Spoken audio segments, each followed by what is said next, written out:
अक्षरा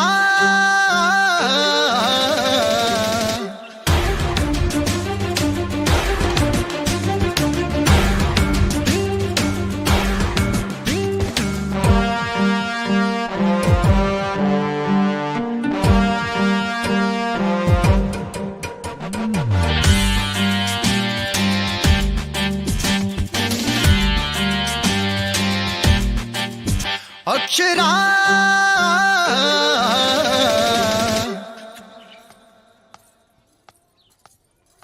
भाभी अब चलल जा।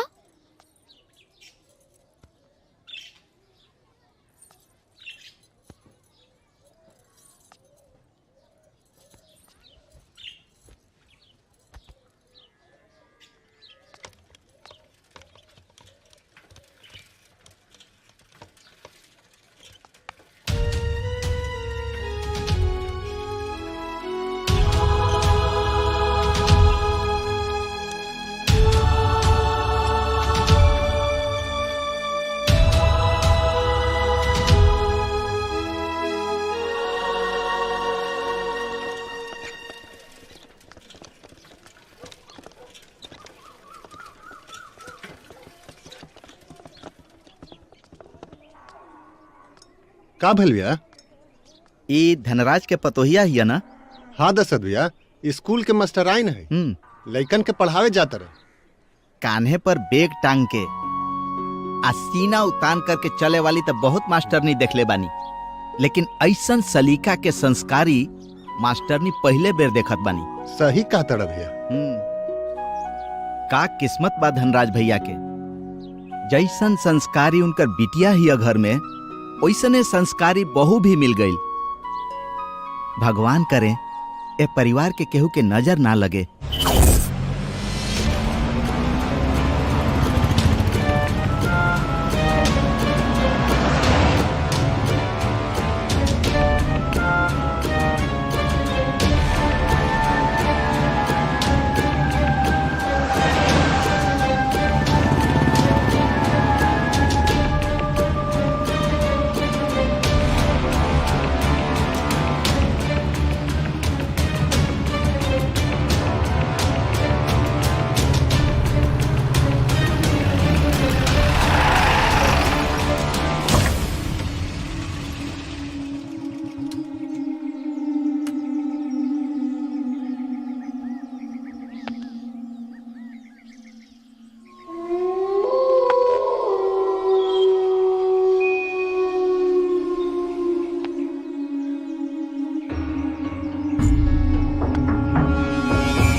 जी भाई जी।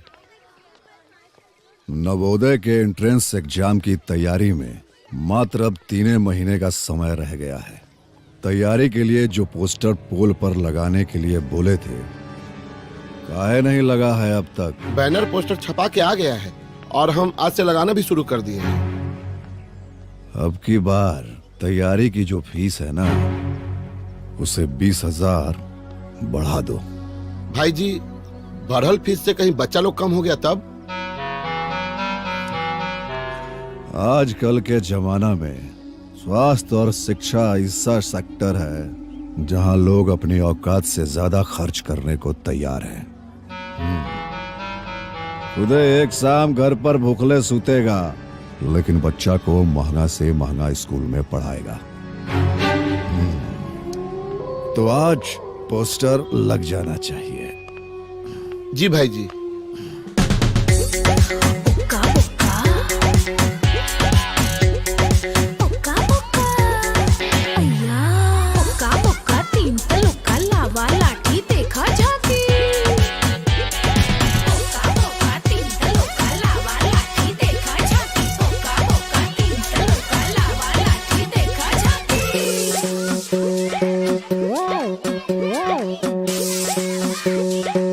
Wow.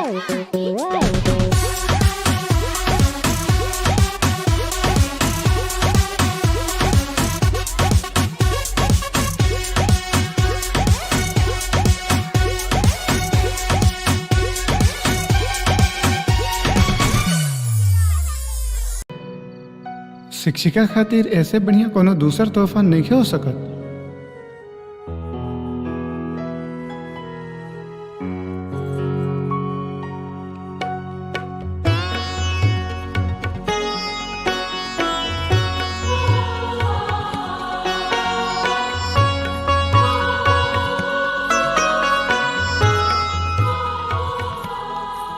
दुल्हन हाय दही खा, माता रानी सब शुभ करस। खुश रहा। खुश रहा। बहुरिया जब दहलीज से बाहर कदम रखेली ना, तो अपना साथे अपना परिवार के मान मर्यादा भी लेके जाली। ये बात के हमेशा याद रखिए बहुरिया। चली भाभी, देर हो रहल बा। जा।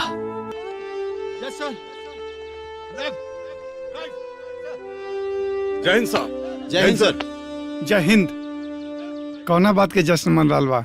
सर अनूप कुमार के मंगनी तय हो गई बा। काले वो अपने गांव जाता रही। कांग्रेचुलेशन आलोक। थैंक यू सर। अरे आलोक, शादी करे गाँव जा रहा बड़ा तो थोड़ा विजय सर से टिप्स भी ले ला। अभी नया नया 1 से 2 भइल बड़े सर। बताई ना सर, रहुआ पहली बार अपना मैडम से कब और कहाँ मिलल रहनी? बहुत लंबी कहानी है, प्यारी सी।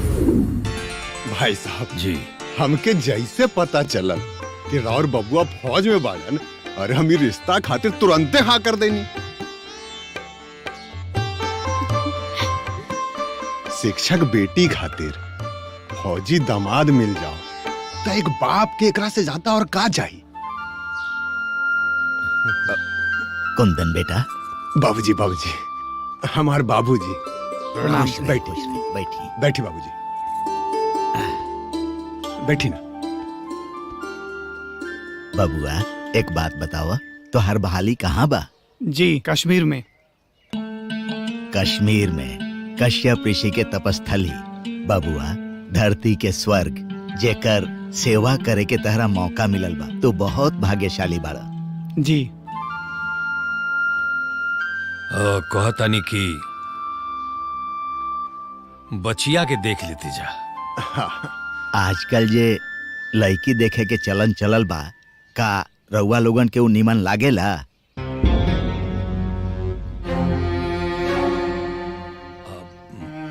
लड़की घर के लक्ष्मी होली, आ लड़की दिखाई के नाम पर उ लक्ष्मी के गाय जैसन मेला में लाके खड़ा कर दिहल जाला, और लड़का वाला लोग 2-4 गो सवाल करके कह देवेलन कि लड़की पसंद नहीं के, आ चल देवेलन। ना सुनला के बाद उ लड़की के दिल पे का गुजरेला ई केहू जाने के कोशिश ना करेला।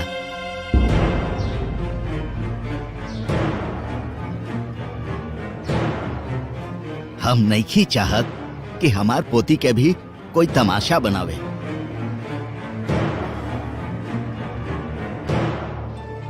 यही से हमार विचार बा कि पहले औरत लोग अंगना में जाके लड़की के देख लेस, उ लोग के लड़की पसंद आ जाई तो फिर आगे बात होई।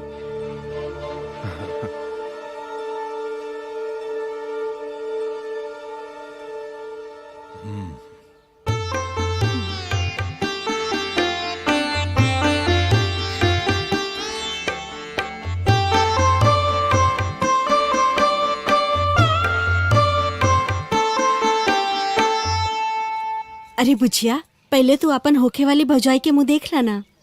आवा।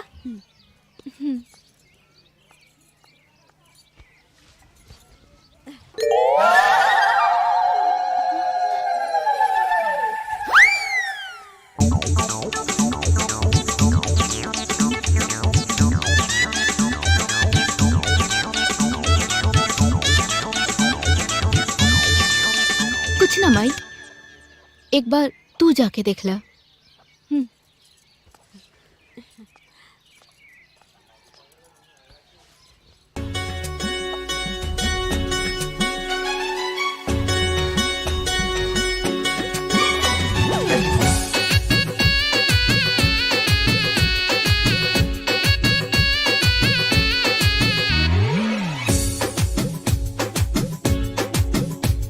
बहन जी,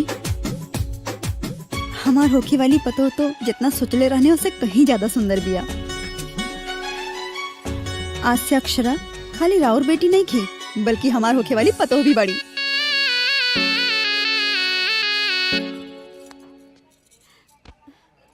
माई एक बार और नीमन से देख ला।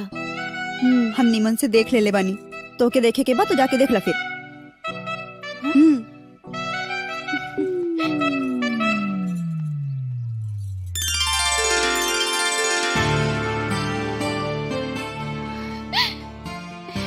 भाभी रउआ तो ब्याह से पहले ही ननद से मजाक करे लगनी।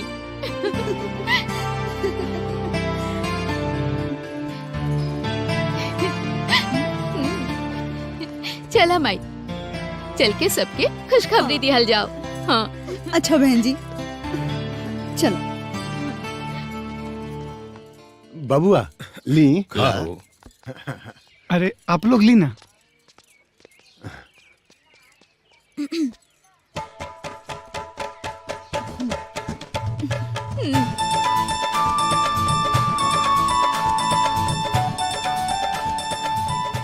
पसंद बाड़ी। भाई साहब राउर का डिमांड बा बताई। अरे महाराज कैसन बात करता नहीं, हमें जब बहू देखे आइल बनी, बेटा बेचे नहीं खियाइल। देखी बारात में जे जाई ओकर स्वागत कर देब। हाँ बाकी 2 जोड़ी कपड़ा में हमरा के बहू विदा कर देब। एकरा से ज्यादा हमरा कुछ न चाहिए। बड़ी भाग्य से आज के जमाना में ऐसन बेटा मिलेला।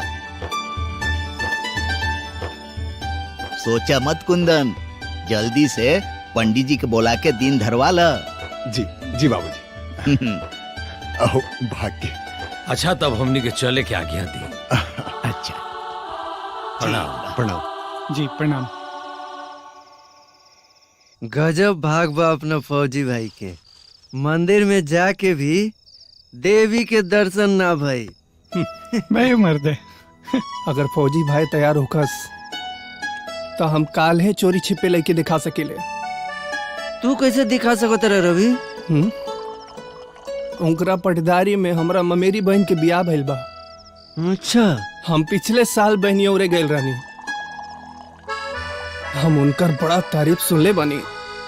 अगर तू तैयार बड़ा तो हम तो के लइके दिखा सकेले। ना यार,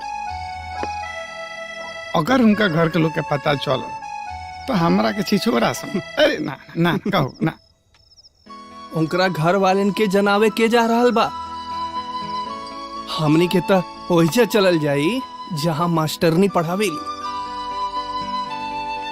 रवि ठीक कहता विजय भाई, एक बार चोरी छिपे जाके देख आवो, ना तो जीवन भर मन में मलाल बनल रहे कि अपना मन पसंद लड़की से बियाह ना भाई। बात और ठीक कहता रहा। अगर कोनो रिस्क नहीं खे तो हम कल चले खातिर तैयार बनी। कोनो रिस्क ना होई, ये हमार वादा बा। ठीक बा फिर। हाँ यही बात पर कल के मीटिंग के नाम पर चीयर्स।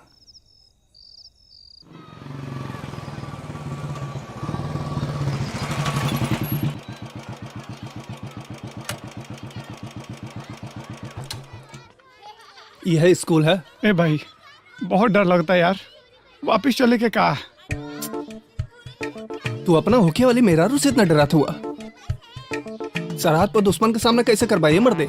ए रवि, फौजी अपना पर आ जाओ ना तो दुश्मन देश के झंडा झुका सकेला, लेकिन ये लड़की ना रे भाई ना। चल चल वापिस चल। अरे यार तू गैर के थोड़ी आज बड़ा देखे, उतार होके वाले मेहरारू बड़ी। हाँ। और जेकरा संगे तोहार गठबंधन होके वाला बा। हिम्मत जुटाओ। जो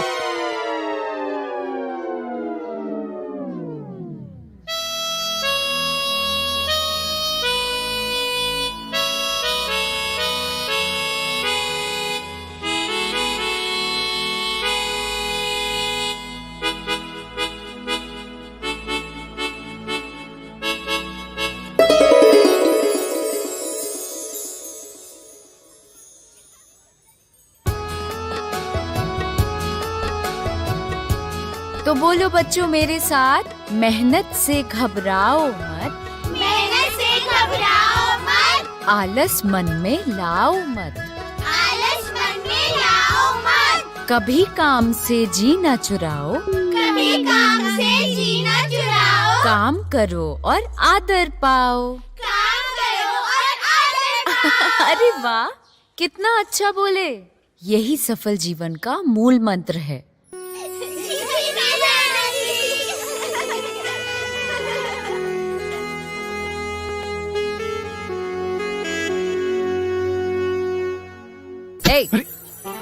के हवा तू? हाँ, हम फौजी Vijay Singh, Rajput regiment, batch number 555, सरहद पर दुदू का जंग लड़ चुकल बनी। शादी नाम के तीसरा जंग के तैयारी चल रहा बा। हमार शादी अक्षरा नाम के लड़की से तय भइल बा। हम उन्हीं के देखे एजा आई रनी हम। Left right left. तेरे जुड़वा नैना जुड़वा नैना जुड़वा नैना रे, तेरे जुड़वा नैना जुड़वा नैना जुड़वा नैना रे, तेरे जुड़वा नैना जुड़वा नैना जुड़वा नैना रे। तो के बुझाता ना रे? हाँ माई। हाँ पढ़।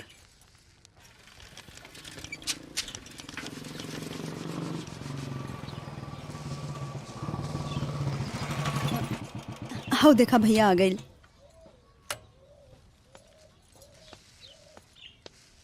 कहाँ चल गई रहला? हम सब तरह के कब से खोज रहल बानी। कहे का भइल? भाभी के यहाँ से दिन रखा के आ गइल बा। अब 15 दिन के बाद के दिन रखाइल बा। अच्छा काहू बाबू आ गिलो। अक्षरा के दादाजी से फोन पर बात हो गई बा। ओह बोलो के लड़की देखा में कोनो दिक्कत नहीं है। सुमन के ले जाके तू लड़की देख लियो। बाबूजी, जब माई के सुमन के पसंद बड़ी तो हमारा देखला सुनला के का जरूरत बा? अरे फिर भी जाके देख लिया का करे के बा। बाबूजी, बियाह के पहले रुआ गई रहनी का माई के देखे? चुप। नानू, तो हमार बियाह भी वैसे ही हुई जैसे राहुल भाई रहे, रहुआ लोग के पसंद से करे।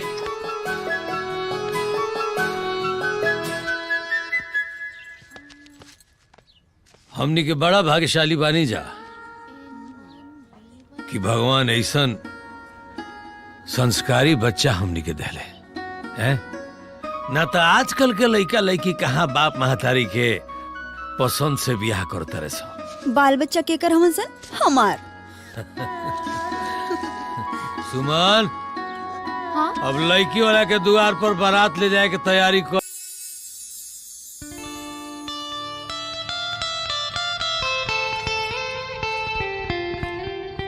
तोहफा उ दिहल जाला जौन लेवे वाला के काम आ सके। अब भला हमें तोहफा लेके का करब? एगो शिक्षिका खातिर ऐसे बढ़िया कोनो दूसर तोहफा नहीं हो सकत। बात तो रउआ ठीक कहतानी, बाकी हम सुननी हा दादी जी हमरा के नौकरी छुड़ावल चाहतानी। ये हमार पेशा ना हो, हमार पैशन है जी। हम एकरा के छोड़ के खुश ना रह पाए।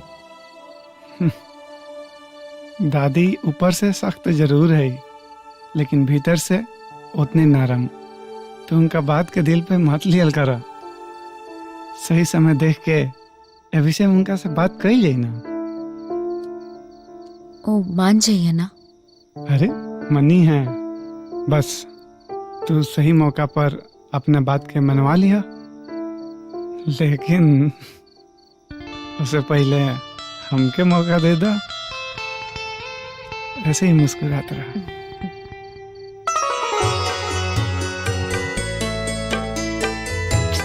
One, two, three.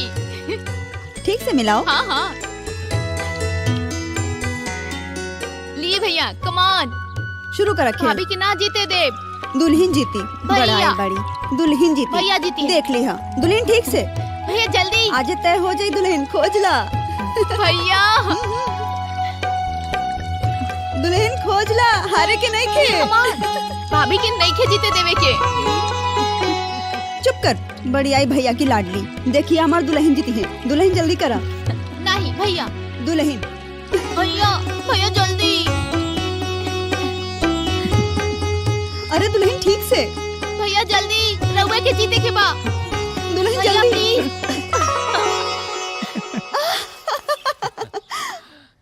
दुल्हन जीत गईली। ये कहले रही ना हमार दुल्हन जीत गईली। बहुरिया के जीत के खुशी में उ जोन मंगियन उ मिली। ए दुल्हन मांगा का चाही? मांगा तोके का चाही?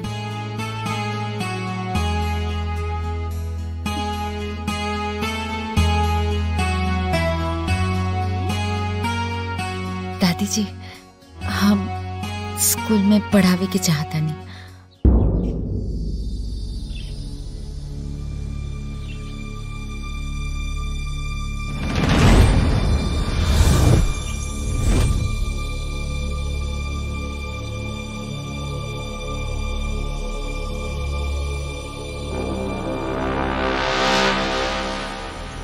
हमरा जीते जी घर के बहरिया दहलीज पार करके नौकरी करे ई हमके पसंद नहीं खे।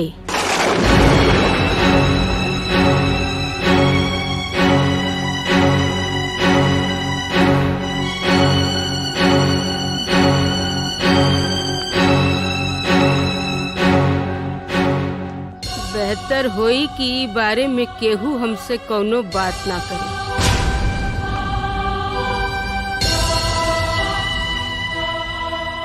ध्यान रहे ई हमार अंतिम फैसला बा।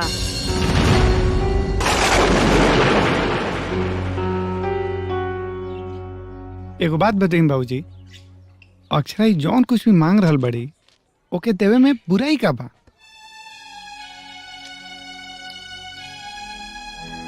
बेटा अक्षरा जोन मांगत तारी ना ओई में कोनो बुराई नहीं। दिक्कत बा तारा दादी के फैसला में। तू तो जानता रहो पुरनका ख्यालात के औरत हई आ उनकर फैसला टाली के बदली उनकर फैसला। लेकिन देखो अगर अक्षरा के नसीब में नौकरी हुई ना तो ये नौकरी अक्षरा करी है आ दादियों का फैसला बदल जाई। अलका बाबू कल हमार भतीजा के छठियार बा। बाबूजी सबके साथे आवे के कहले बानी। अच्छा अच्छा, अरे दादियों के कह दे तू। ठीक बा बलका बाबू। तू चिंता मत करो, समय आई नू तो सब ठीक हो जाई। हैं? ठीक बा बाबूजी। बाबू के नाम रोशन करी बिटिया रानी। चली माँ जी। दादी जी अगर बबुनी पढ़ लिख के डीएम चाहे सीएम बन जाए तब तो ओकरा के घर के चौखट लांगे के पड़ी ना।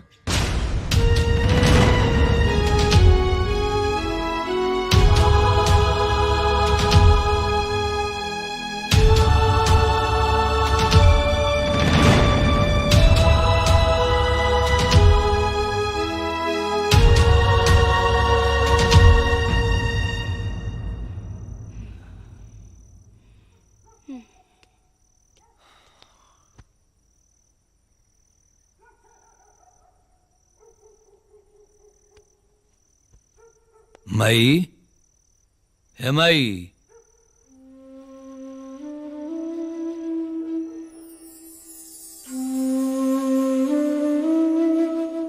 कहतानी कि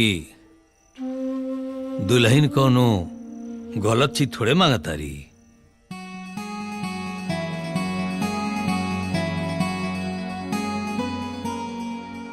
अरे पढ़ावे के चाहतारी लइकन के। तोरा तो मालूमे बा ये धरती पर विद्यादान महादान कहाला। दान करे के आज्ञा दे देना। अब देखी ना अम्मा जी, हमनी के भर नवरात्रे बिटियन के देवी स्वरूप मान के ओहनी के कन्या पूजन करी नहीं जा। अब बाद में उहे बिटियन के चूल्हा चौका के नाम पे 4 दीवारे में बांध देवी नहीं जा।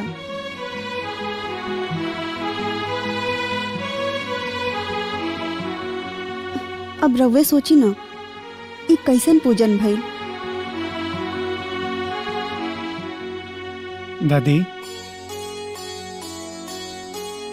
हमरा निमन से याद बा तू बचपन में हमरा के झांसी के रानी वीरांगना लक्ष्मीबाई जी के कहानी सुनावत रहलू।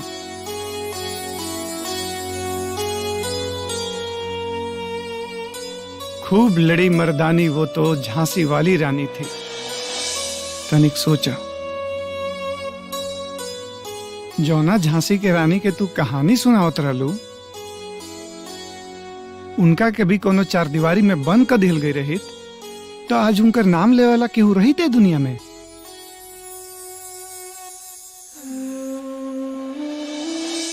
दादी, हमहू तो बाहर ही पढ़े जानी ना।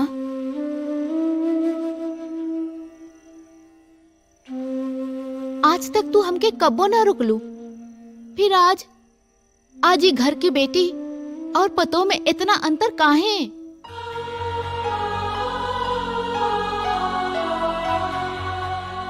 दादी, आज की औरत तो चांद तक पहुंच गई बाड़ी और भाभी तो बस स्कूल में जाए के इजाजत मांग रहल बाड़ी।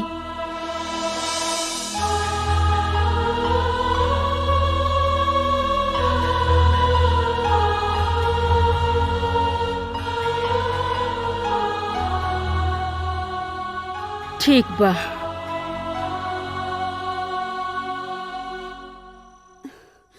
बाकी हमारे एगो शर्त बा।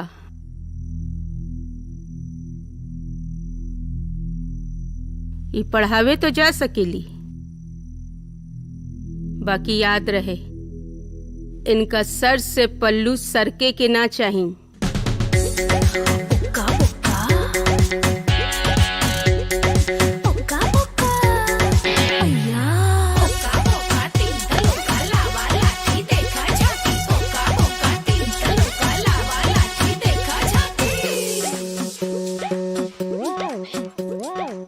मान गई है, ढेर बात बा। कांग्रेचुलेशंस भाभी।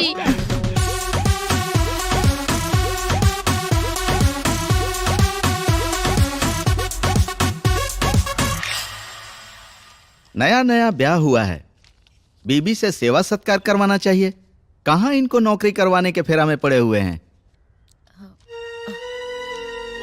हम नौकरी नहीं, शिक्षा के माध्यम से समाज की सेवा करना चाहते हैं। आप पहली भेंट आई हैं जो नौकरी सेवा भाव के लिए करना चाहती हैं। हम कोशिश करेंगे कि जल्द से जल्द आपके ससुराल के अगल बगल के स्कूल में आपका तबादला करा दिया जाए। धन्यवाद सर।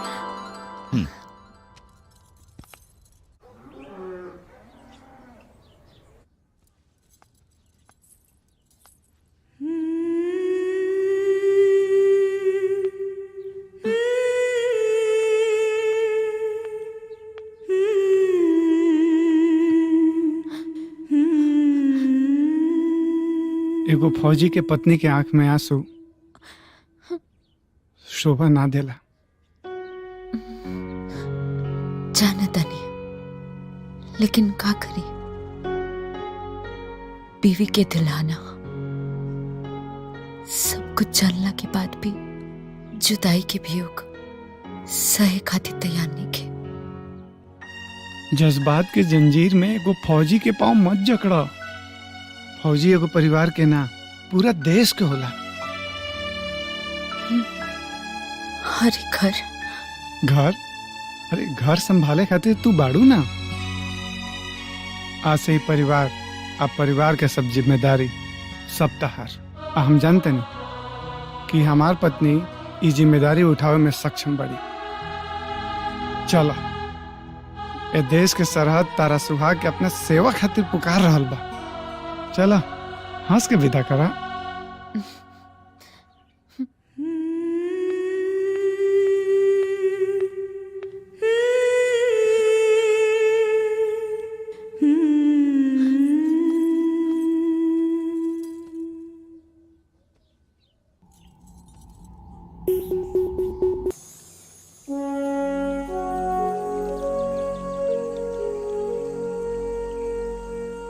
फिर क्या हुआ सर? आज उनका स्कूल जाए के पहल का दिन है।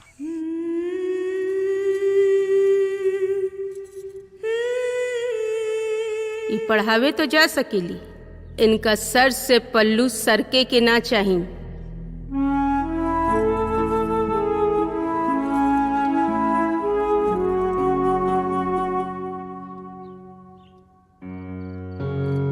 तोहफा ओ दिहल जाला जौन लेवे वाला के काम आ सके। अब भला हमें तोहफा लेके का करब? शिक्षिका खातिर ऐसे बढ़िया कोनो दूसर तोहफा नहीं हो सकत।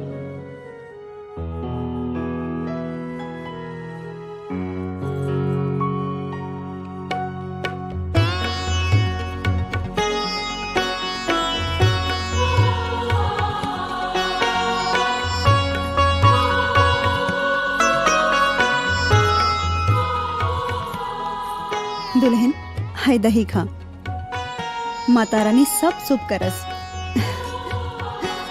खुश रहा। खुश रहा।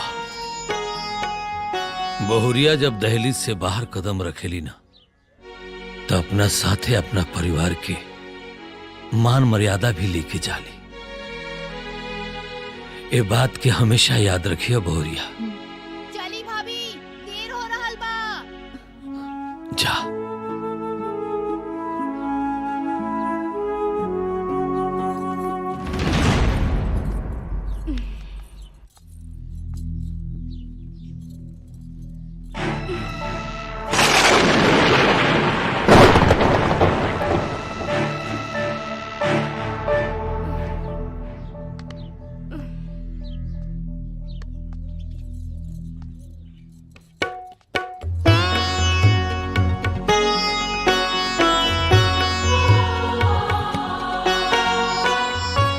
माई तो हमेशा माई रही।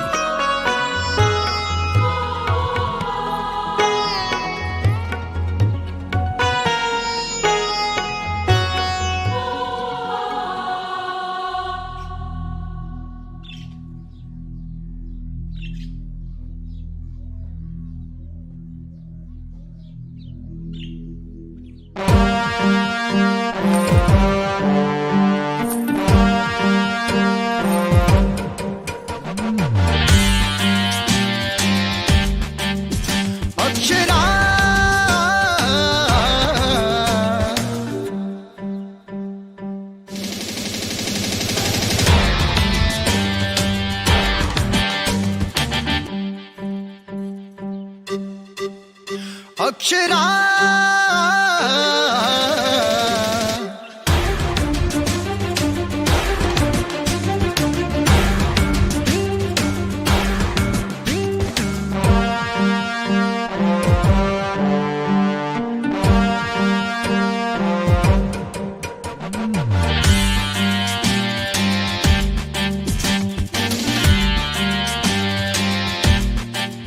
अक्षरा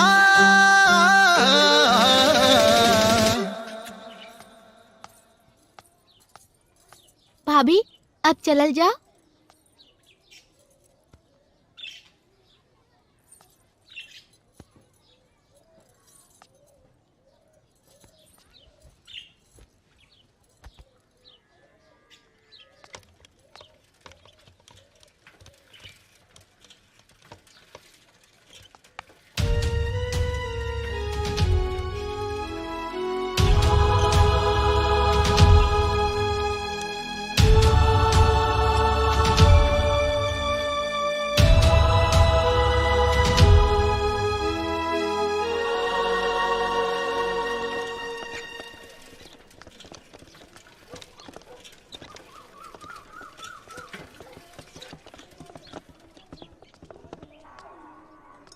का भल भैया?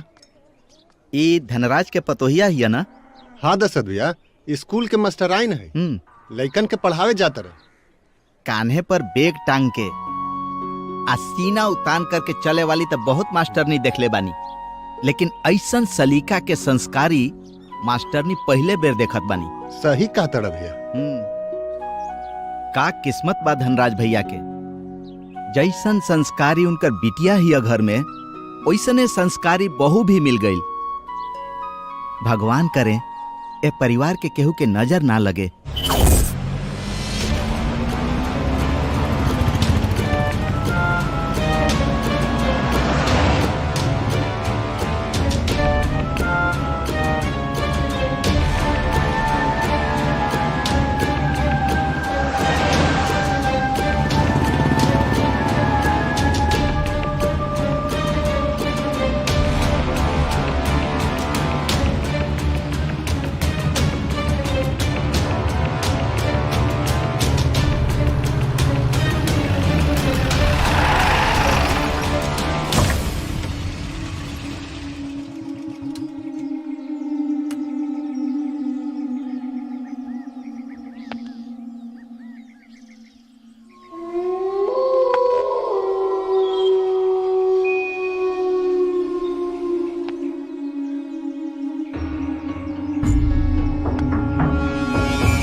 जी भाई जी।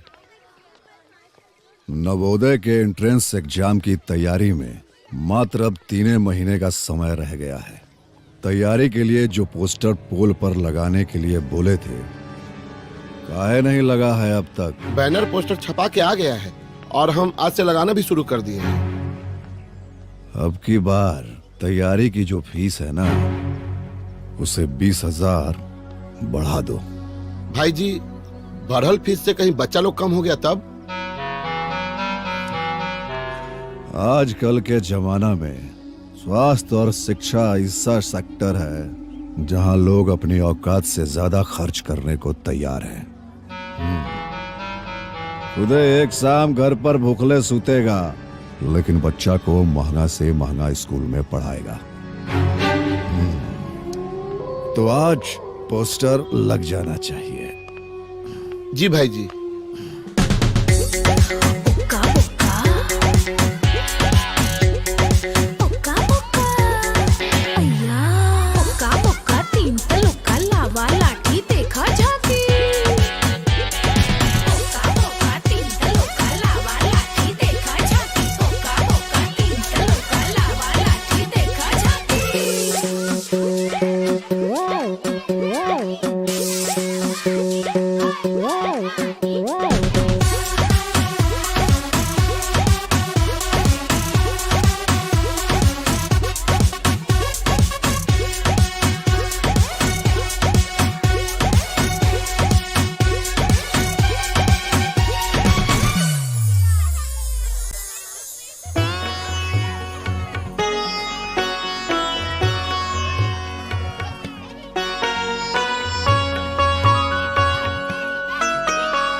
ऑफिस के रास्ता केने बा?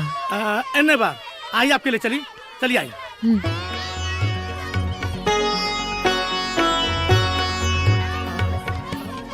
ये बा। सर ये देखिए। नमस्ते। नमस्ते। हम अक्षरा। जी बैठिए। इली।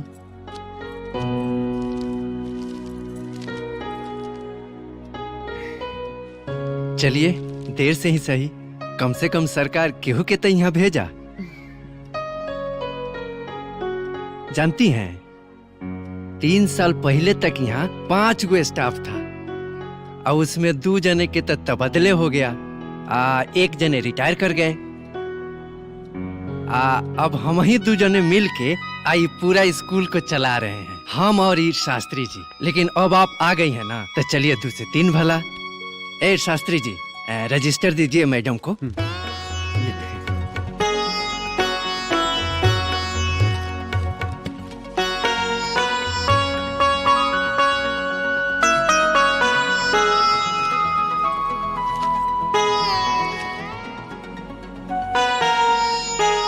इका रजिस्टर में तो 100 से ऊपर नाम है, अब बाहर जब देखे तो खाली 50 को बच्चा है। अरे वो मिड डे मील खाने वाले लड़कों का नाम है, लेकिन यहाँ जो पढ़ने वाले लड़के हैं ना, वो कुल उतना ही मिला जुला के हैं जितना बाहरी लौका है। इका है? वो का है ना मैडम कि थोड़ा सा भी जो पैसा वाला परिवार है ना, वो अपन लड़कन के वो का नाम है ब्राइट इंटरनेशनल स्कूल में पढ़ाता है। यही जा वह सब लड़का पढ़ता है जौना का परिवार गरीबी रेखा के नीचे रहता है। वो लोग सरकारी स्कूल में तो ठीक है, प्राइवेट स्कूल के फीस नहीं दे सकता है ना। सर, विद्या पैसे से नहीं खरीदी जा सकती। इस सब बच्चा को गरीबी रेखा से हम ऊपर लेके आएंगे। ये कैसन मैडम? शास्त्री जी, इस सब बच्चा कच्चा हीरा है, ई लोग को तराश के हम ही लोग को चमकाना होगा। कल से इस सब बच्चा पर हम मेहनत करेंगे। 5वां क्लास तक हम सारा विषय पढ़ा देंगे, बाकी के नीचे क्लास को आप लोग पढ़ा लीजिएगा, ठीक है? नमस्ते। हरे कृष्णा हरे कृष्णा हरे कृष्णा। दादी जी, दूध। हरे कृष्णा।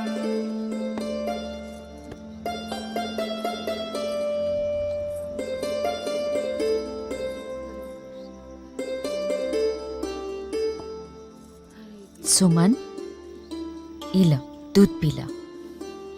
सुतला से पहले दूध पिए से शरीर और मन दोनों स्वस्थ रहेला। अरे ई का पढ़ा ताड़ो? भाभी वो मैथ के गो क्वेश्चन सॉल्व नहीं के होत। दिखावता हम देखी था ना। भाभी ई 4th या 5वीं क्लास के मैथ ना हा, ग्रेजुएशन के मैथ हा। अरे एक बार दिखावा तो सही।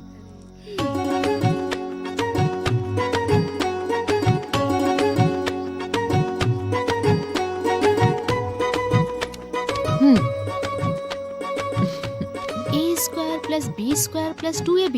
अरे वाह भाभी रहुआ कहाँ प्राइमरी स्कूल के बच्चन में फसल बनी। आपके तो सिविल सर्विस की तैयारी करे के चाहिए। सिविल सर्विस की तैयारी अब तू कर, बाकी मदद हम कर। हमके जौन बने के रहे वो हम बन गई। तू अच्छा से पढ़ लिख के SP कलेक्टर बन जा, ताकि अपनी घर परिवार के इज्जत ना दूर दूर तक खूब नाम हो।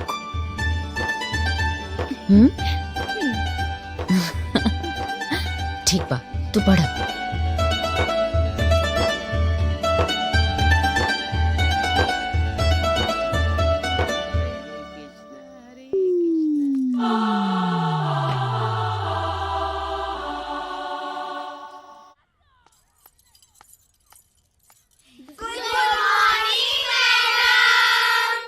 Good morning. Thank you madam.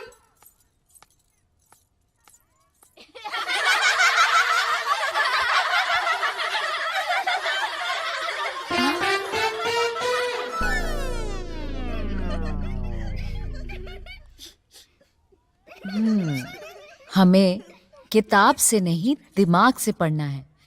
कैसे पढ़ना है? दिमाग से। ताकि पढ़ाई बोरिंग ना लगे, पढ़ने में मजा आए। कौन कौन मजे लेके पढ़ना चाहता है?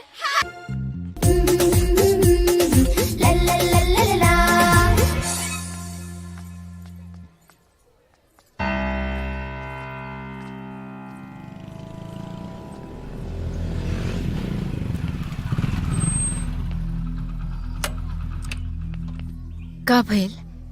100%।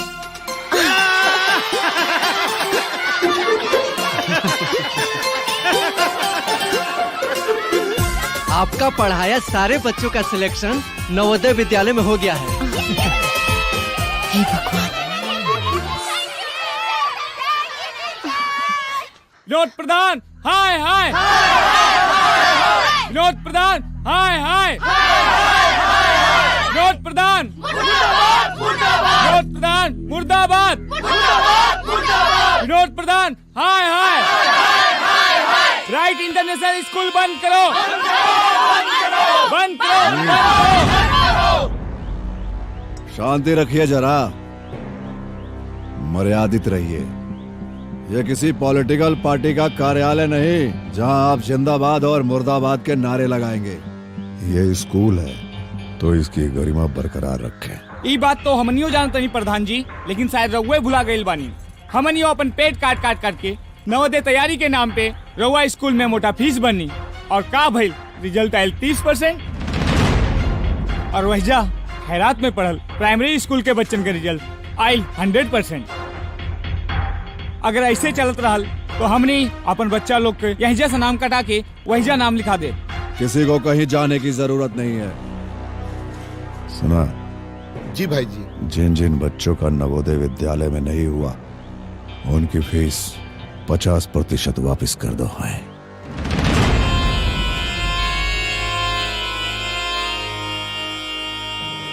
सुन लिए ना भाई जी क्या बोले? तो कल आइए और अपना रिफंड वापस ले जाइए। ठीक है। अब यहाँ हंगामा मत कीजिए, निकल लीजिए ठंडे ठंडे।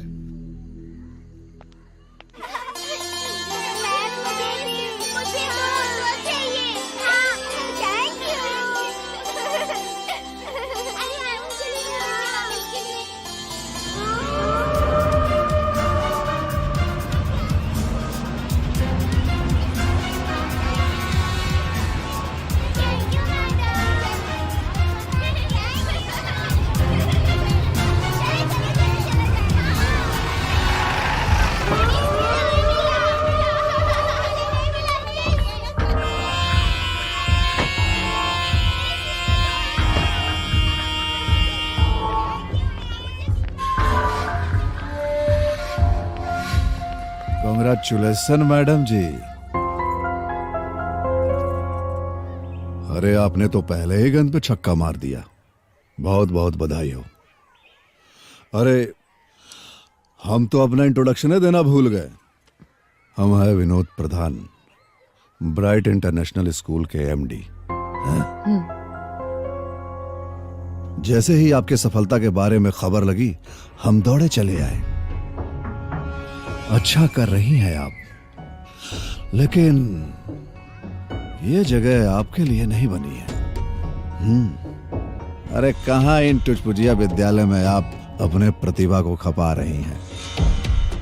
सही मायने में पूछिए तो आपकी सही जगह ब्राइट इंटरनेशनल स्कूल है। चलिए आपका जोरदार स्वागत होगा। वैसे कितना कमा लेती हैं आप? मेरा मतलब है सरकार आपको कितना देती है? 20,000, 25,000? 1 लाख दूंगा मैं, पूरा 1 लाख। और ऐसी गाड़ी से आपके दरवाजे से आपको पिक करेंगे और स्कूल तक छुड़वाएंगे। अच्छा, तो आप हमारा नहीं, इन गरीब बच्चों का सौदा करने आए हैं? अरे ना ना ना, आप गलत समझ रही हैं। अरे मेरा कहना है ये गरीब बच्चे गंदी नाली के कीड़े हैं, इनको यही सड़ने दीजिए। आप वहाँ ज्ञान बांटिए जहाँ आपके ज्ञान की असली कीमत मिले। हमारा शिक्षा कोई बिकाऊ नहीं है। और रही बात गरीब और अमीर बच्चे का सवाल, तो हम कसम थोड़े ना खाए हैं कि खाली गरीब बच्चों को पढ़ाएंगे। सबका स्वागत है यहाँ। आप समझ नहीं रही हैं। मैं आपको लग्जरी लाइफ देना चाहता हूँ। एसी क्लासरूम, फुल कंप्यूटराइज्ड। अरे दिन भर एसी में बैठिए और मजा करिए, ठंडा ठंडा हवा खाइए। हमारे लिए शिक्षा कोई मजाक नहीं है, सेवा है। और हम यही टूटे फूटे टुटपुंजिया स्कूल में सेवा देके खुश हैं। इसीलिए खड़े होकर यहाँ पर मुंह मत देखिए, चुपचाप निकल जाइए। सेवा तो तब देंगी मास्टरनी साहिबा जब ये विद्यालय चलेगा। है? देखते हैं कौन इस विद्यालय को चलाता है। चो चो चो।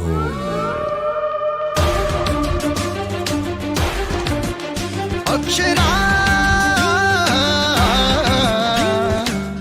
गावे रे कोयलिया भवन में मंगल गान गावे रे गावे। अरे दुल्हन, बहुत बहुत बहुत बधाई हो के दुल्हन। तू तो हमनी के खानदान के नाक और ऊंच कर देलू। ला मुंह मीट करा। खा खा। मिठाई हमरा के ना माजी, रउआ लोगन के मिले के चाहिए। अगर रउआ लोगन हमरा के पढ़ावे के परमिशन ना देती तो हमरा के सफलता ना मिलत।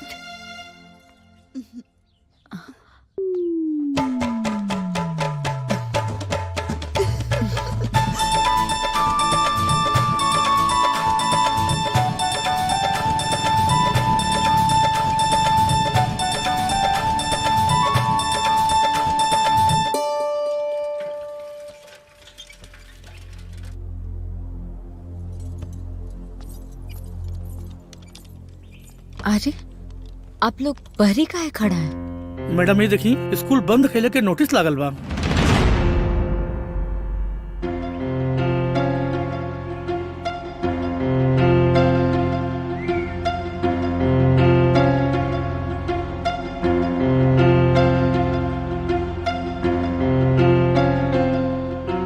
इतना साल से ही विद्यालय चल रहा बा, लेकिन आज तक कोनो खोजबीन ना भई।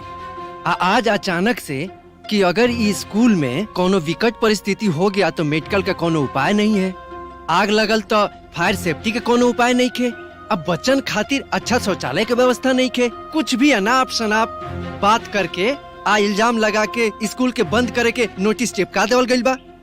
नोटिस चिपका नहीं, चिपकवाया गया है, और वो भी वो विनोद प्रधान और उसका अधिकारी लोग मिलके किया है। पर हम भी इस चुनौती से हार मान के बैठने वाले नहीं हैं। हम ये स्कूल खुलवा के रहेंगे। आपको जो करना हो वो करिए मैडम, लेकिन तब तक इस स्कूल को बंद करने का हम आदेश देते हैं। जब तक कोनो सरकारी अगला आदेश नहीं आ जाता है, आप सबके छुट्टी। सर प्लीज ऐसा मत करिए, ऐसा करेंगे तो ये बच्चा लोग पढ़ेगा कहाँ? ये बात तो शिक्षा अधिकारी से ही पूछना पड़ेगा मैडम।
अक्षरा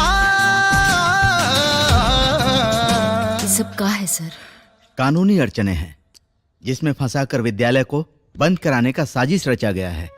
आज हर साल राज्य में कई सरकारी स्कूल बंद होते जा रहे हैं, और जिसको बंद कराने के पीछे जो ताकत काम कर रही है वो यही विनोद प्रधान जैसे रसूखदार और पैसे वाले लोग हैं, जो शिक्षा को मनमाने दाम पर बेच रहे हैं। सर ऐसे में तो शिक्षा की व्यवस्था ही ध्वस्त हो जाएगी।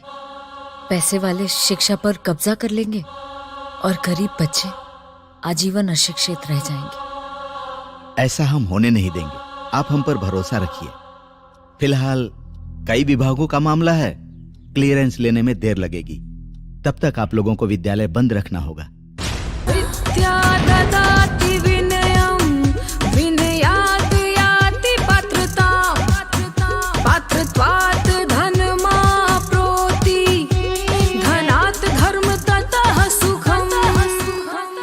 का बुआइल बा? मैदान बोआइल बा। बारिश हो जाई तो सब बढ़िया हो जाई। पिछला साल तो बारिश बढ़िया भइल। हाँ। ला तार मास्टरनी आ गई। नोन एज ए साइंस, ठीक बा? समझ गेलू ना? ई वाला। दुल्हन मन लगा के पढ़ाई करा। सुमन कहत रह से कि तार स्कूल बंद हो गई हो। जी बाबूजी, कुछ लोग मिलके कानूनी कार्रवाई कैले बा। काहे कि वो लोग नहीं खेत चाहत कि हम गांव के गरीब गुरवा की पढ़ाई। निमने भइल कि स्कूल बंद हो गई। रोज रोज के बाहर आइल गइल बंद भइल ना। कैसन बात करे तेरी माई? हाँ? अरे तोरा मालूम बा ऐसा लड़का जो नवोदय में गइल बड़े सो, ओकनी के बाप महतारी दुल्हन के कितना आशीर्वाद दियो तुझे सो।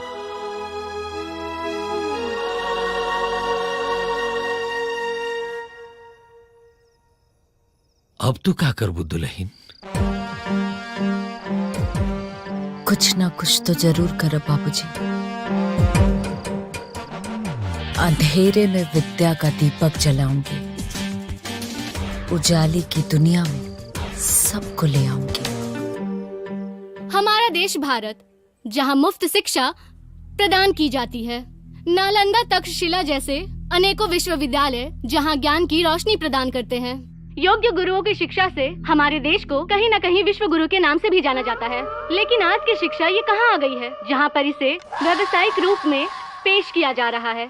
यही सवाल लेकर हम लोग यहाँ आए हैं कि पढ़ाई के लिए सबसे उचित चीज क्या हो सकती है। बड़े बड़े स्कूल, ऊंची ऊंची इमारतों में दी जाने वाली शिक्षा, या फिर एक योग्य शिक्षक और छात्रों में पढ़ने का जुनून। आज जो हम आपको दिखाने जा रहे हैं, उससे ये पता चलता है कि आज भी हमारे देश में निस्वार्थ शिक्षा देने वाले गुरुओं की कमी नहीं है। अगर कमी है तो सिर्फ हमारे शिक्षा केंद्र की। विद्यालय बंद होने के बावजूद भी यहाँ पर अक्षरा नाम की शिक्षिका ने अपने अकेले के दम पर अपने सारे बच्चों को फुटपाथ पर ही शिक्षा देना शुरू कर दिया है। जब तक इन्हें उचित स्थान नहीं मिल जाता और इन्हें इनका सम्मान नहीं मिल जाता। मैं रितिका, RK न्यूज। ये तो गजबे नौटंकीबाज है मास्टरनी। लगता है इनको किसी और भाषा में समझाना पड़ेगा। जी भाई जी।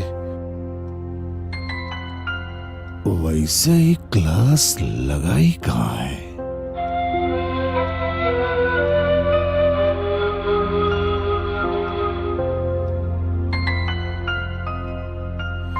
जगह कुछ जानी पहचानी सी लग रही है। जानी पहचानी नहीं भाई जी, ये अपने ही स्कूल के गेट के बाहर क्लास चला रही है।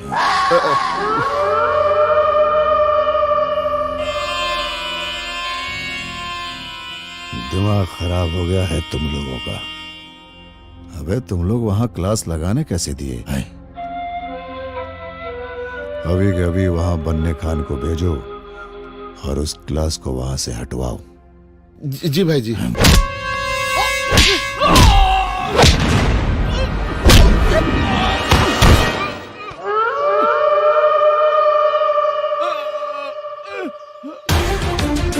अक्षरा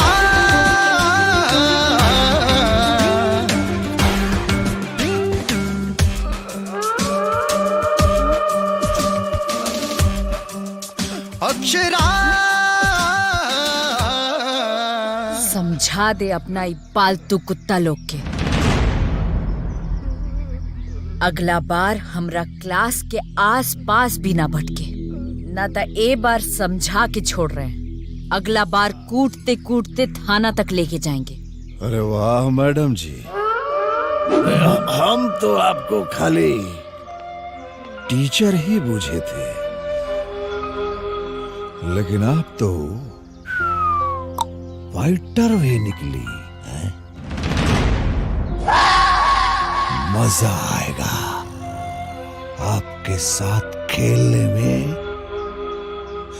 मजा आएगा।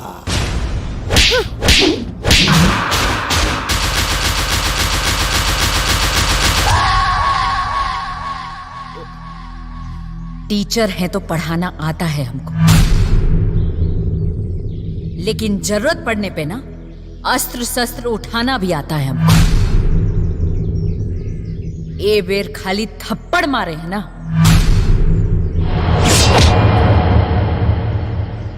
अगला बार गला रेत देंगे। समझा समझा समझा।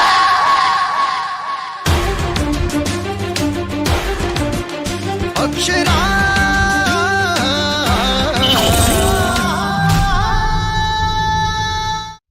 तू एगो काम कर, काले शहर चल के ही बच्चा गिरवाला।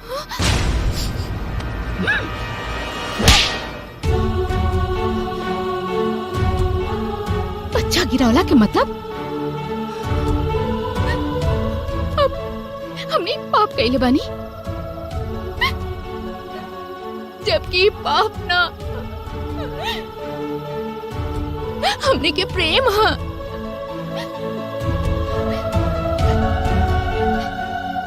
ताकि कैसे भी ये बच्चा के स्वीकार करे के पड़ी। तू हमरा हालात के नहीं खो समझ सुमन। हम ये बात अपना बाबूजी के नहीं बता सकत।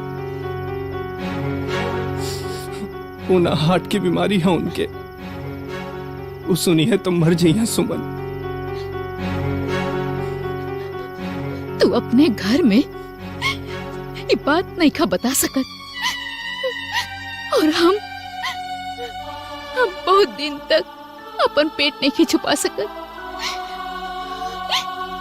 हमार पेट दुनिया के सामने हवे, और दुनिया हमरा और हमरा खानदान के मुंह पे थूके।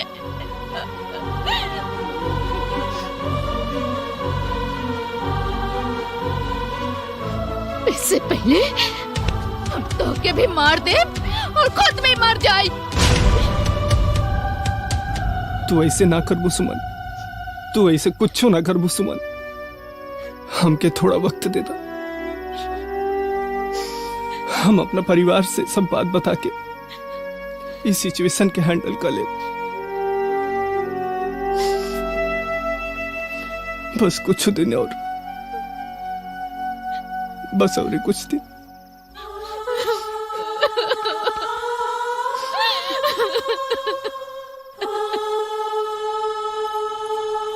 माई, अरे दुल्हन, तू ठीक तो बाड़ू? सुने में आयल है कि आज तोहरा स्कूल में लड़ाई हो गई रहला। जी, सारा गलतियों विनोद प्रधान के रहे। और पतों के घर से बाहर भेजा लोग। पढ़ाई पढ़ावत पढ़ावत महारानी लड़ाइयों पे उतर गईली। सोचला बड़ा धनराज, ये गांव के लोग परिवार के बारे में का कही, समाज का कही। अरे माही, कम से कम ये हालत में तो चुप रहो। अरे बहू पर हमला भइल बा, माई ते समाज के लेकर बैठल बड़ी। बेटा, अब कोनो दिक्कत ना करी है सो। ना बाबूजी, वो पढ़ल लिखल समझदार लोग हैं, आज बहुत अच्छा से समझ गए हुई।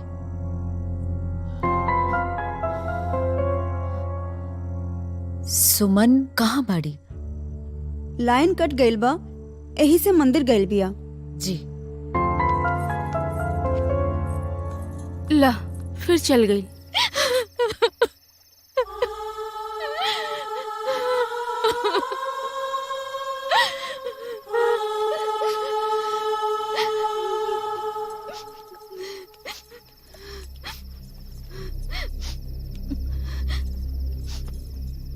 सुमन, इतना राती के एजा का करे ताड़ू? अब भाभी घर में लाइट ना रहा तो हम यहाँ हवा खाए आ गई। नहीं, हवा से तो इंसान के मिजाज खुश हो गेला, आंख में आंसू न भरे। सुना, बतावा का बात बा? हम कहनी ना भाभी, कोनो बात नहीं खे। सुमन, हम टीचर हैं, दिन भर बच्चा लोग के साइकोलॉजी पढ़े के काम बा हमार। हम अच्छा से जाने तानी। बतावा का बात बा? बोला सुमन।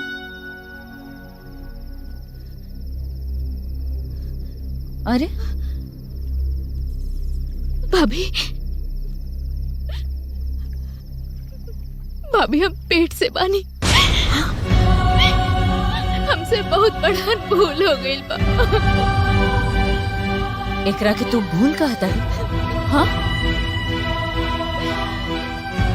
एक बार भी ये सब करे से पहले अपन माई बाप के ना सोच लू, अपन परिवार के ना सोच लू कि उनका के पता चली तो उनका पे काबी थी। तू तो पढ़ा लिखल बाड़ू ना, तारा से उम्मीद ना रहे। अपना एक गलती की वजह से अपन घर परिवार के मान सम्मान तो पे ना लगे दे। इससे पहले कि दुनिया के कुछ पता चले, हम अपन जान दे दे।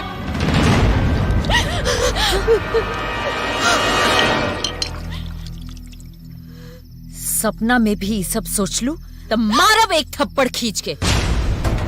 पागलपंती छोड़ा और बतावा ओकर नाम का।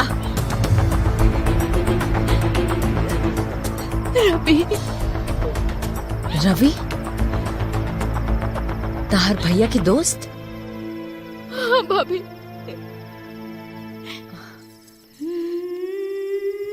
ठीक बा, तू आज से एगो बात गांठ बांध ला।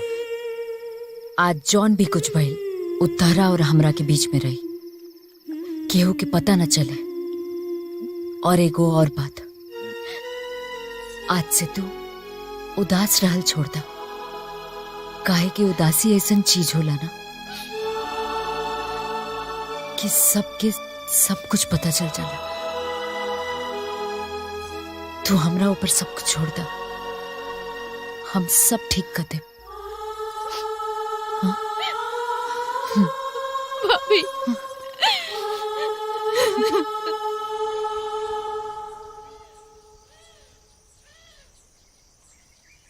सुमन हमरा लगे अली और जौन भी भइल ओकरा बारे में बता। नालायक, हम तो तोरा के श्रवण कुमार समझत रही, पर तू तो घरे का भस्मासुर निकल गई। हम तुके मुआ दे, चिंता न छोड़ तुके। बाबूजी, ई का करता नहीं रहुआ? जवान लड़का पे हाथ उठावल जाला तो का करी हम? का करी बेटा? ये संस्कार देले रही हम एकरा के। अरे ऐसन करी हम सपना में भी न सोचले रही, सब सपना में भी न सोचले रही। जौन भइल तौन भइल बाबूजी। अब हो हल्ला करे से, चाहे एकनी के मारे से समाज में दोनों खानदान की बदनामी हुई। हमने के बड़ होके के ना थे, ये बात के निदान निकाले के पड़ी। पर सब हुई कैसे बिटिया? हमार मानी तब ये बात समाज में फैले, ओकरा से पहले ये दोनों के ब्याह करा दी।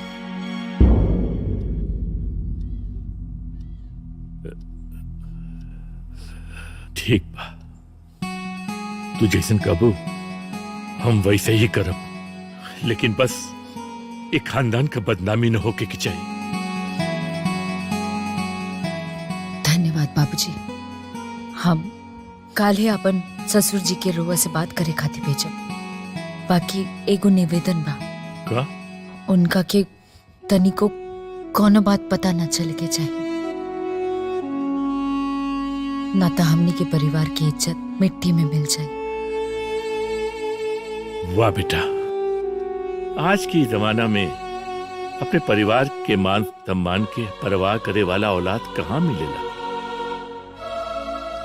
हम धन्य हो गए कि हमारी नालायक बेटा ओकर संबंध तोरे घर में होके जात बा।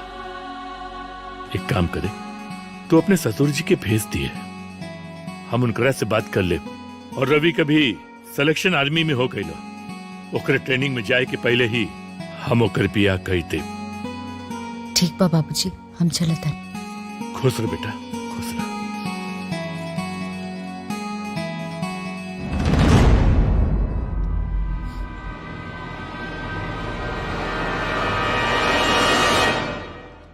अरे सुमन के तो अभी ग्रेजुएशन भी पूरा ना भइल, अभी ओकरा के पढ़े लिखे दलो,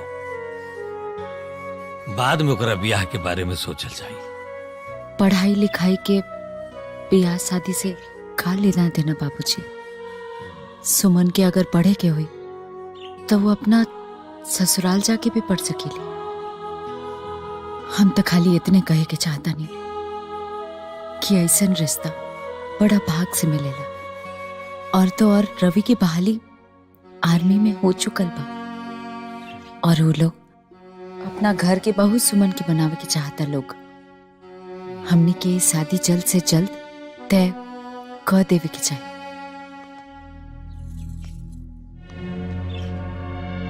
चार दिन ना भइल घर में अइला, अब हमरो सास बने चलल बाड़ू। बताओ, अब यही से शादी बियाह जैसन मामला में फैसला लेवे लगली। माई, अगर बहुरिया कुछ कहत तारी ते में गलत का बा? अपना खातिर तो कुछ मांगत नहीं की। वो चाहतारी कि घर के बेटी एगो सुरक्षित घर में जाओ, ओकर भविष्य सुरक्षित होके। हमनी के तब बहुरिया के समर्थन करे के चाहिए। और ऐसे भी हमार बहुरिया कुछ कहतारी तो में जरूर ये घर की भलाई बा। हम कल रवि के यहां जाए रिश्ता के बात करे खातिर।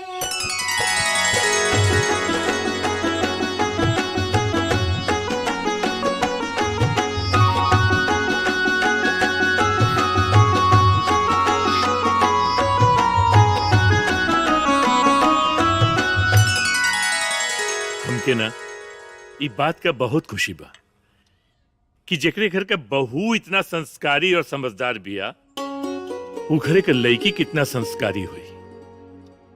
वैसे रवि ना 1 महीना बाद ट्रेनिंग खातिर जाता सेना में।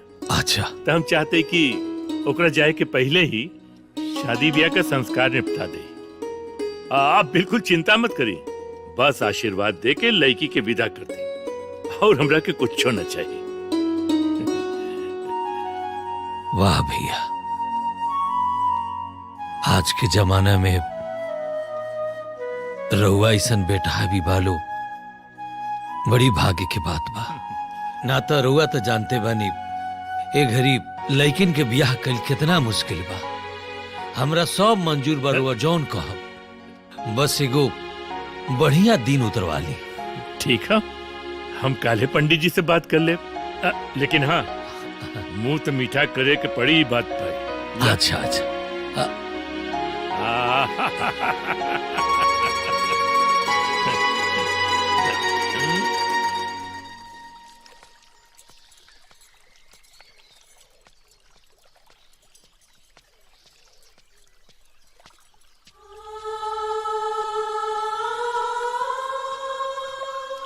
सुमन, अरे भाभी बतावा, हम तरह के कहाँ कहाँ न खोजनी, आ तू एजा बैठल बाड़ू।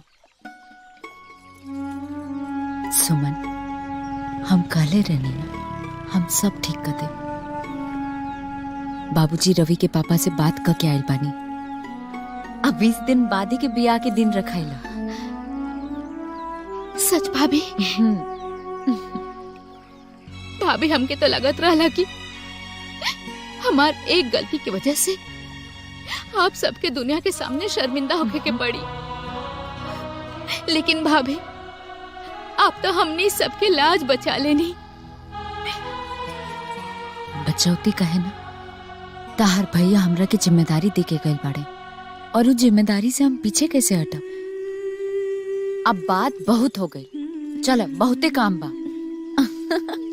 अक्षरा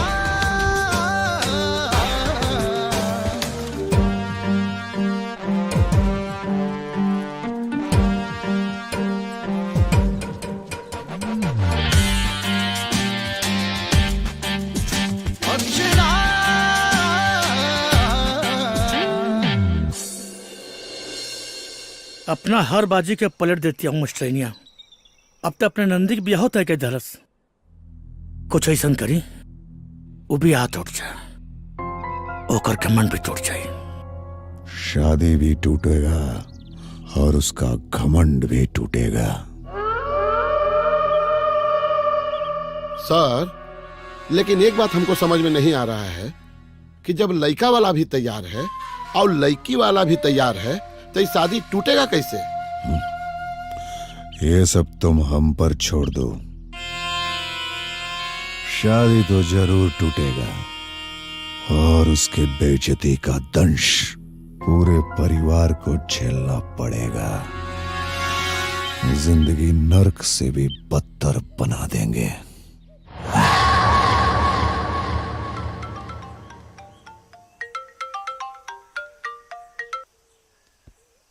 हेलो, कैसन बानी जी? हम एकदम बढ़िया, तू बतावा? हमू ठीक बानी। एजा घर में सब केहू ठीक बा। हमके एगो खुशखबरी देवे के बा। सुमन के बियाह तय हो गइल बा। अगला महीना 7 तारीख के मटकोर बा और 8 तारीख के बियाह। सुमन के बियाह? इतना हड़बड़ी में काहे? हड़बड़ी में कहा जी? अभी तो तैयारी खाती आराम से 20 दिन बा। अक्षरा, का बात बा? सुमन के बियाह इतना जल्दबाजी में काहे? सब ठीक बा नो? सब ठीक बाजी।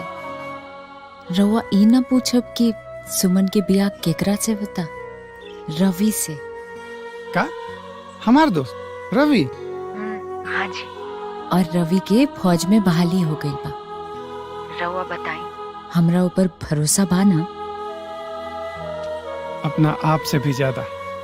तब बस हमके अपन काम ठीक से करे दी और रउआ समय पर अपन बहन के लावा मिलावे खातिर आ जाए। अक्षरा, हमारा परिवार के तू इतना जल्दी संभाल ले लू, एकरा खातिर बहुत बहुत धन्यवाद। अच्छा ठीक बा, अब हम फोन रखा तानी। काले बहुत सारा काम बा, अब बच्चन के पढ़ावे के भी बा।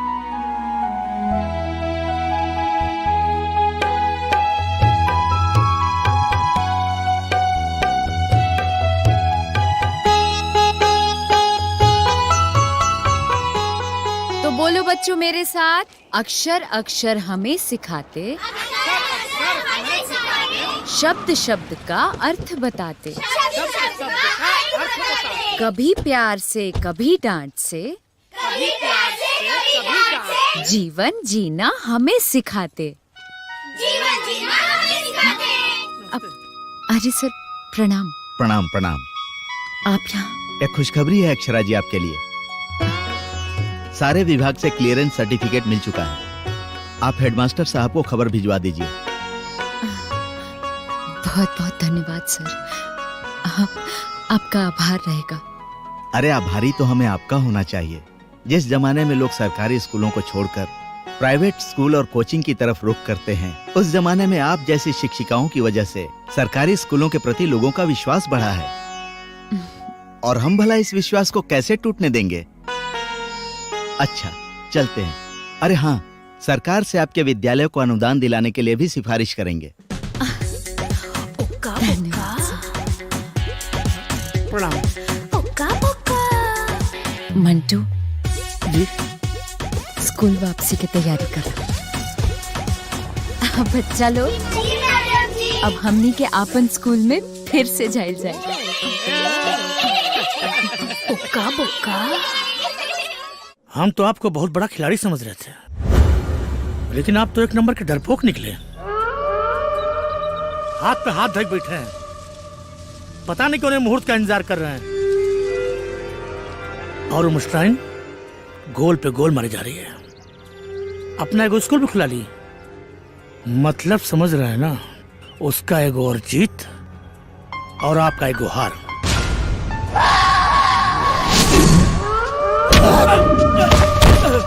साला 2 कौड़ी का इंसान है, हमको हरवाएगा रे। अपना औकात भूल गया रे। साला उंगली क्या दिए, तू तो पहुंचा पकड़ लिया है? मालिक एक बार माफ कर दीजिए मालिक। सड़ा गंदी नाली का कीड़ा, दोबारा यहाँ लौकना नहीं है?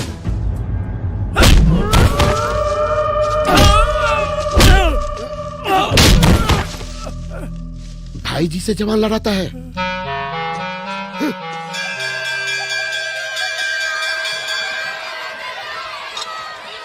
हाँ चलो चलो चलो बच्चों, जल्दी चलो जल्दी चलो चलो चलो। हाँ हाँ जल्दी चलो।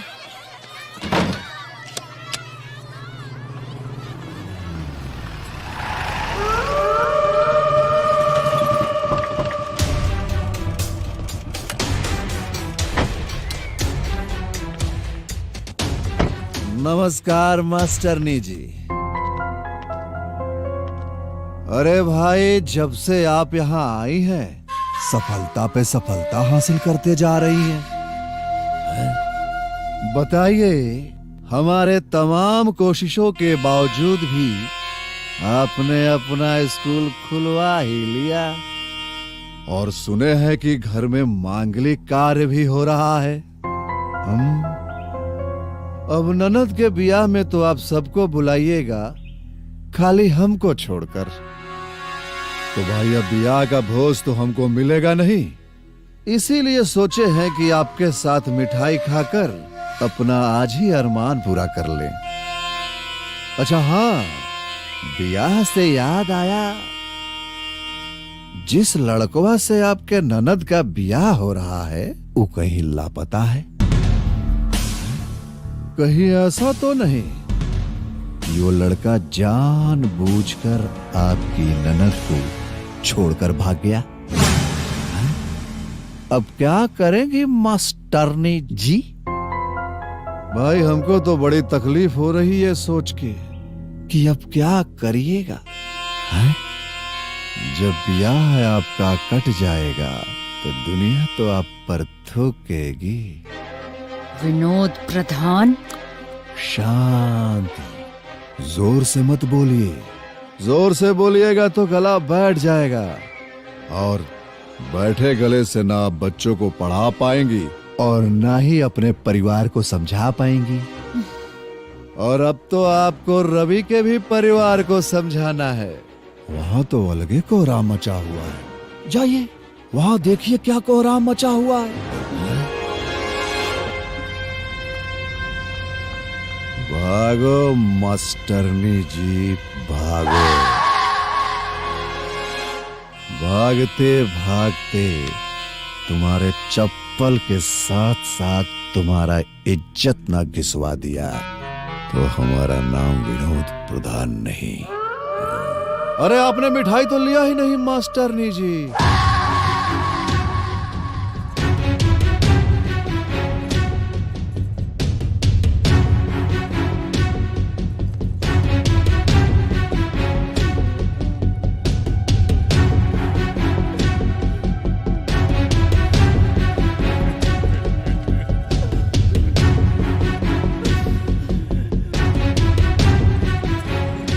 बाबूजी,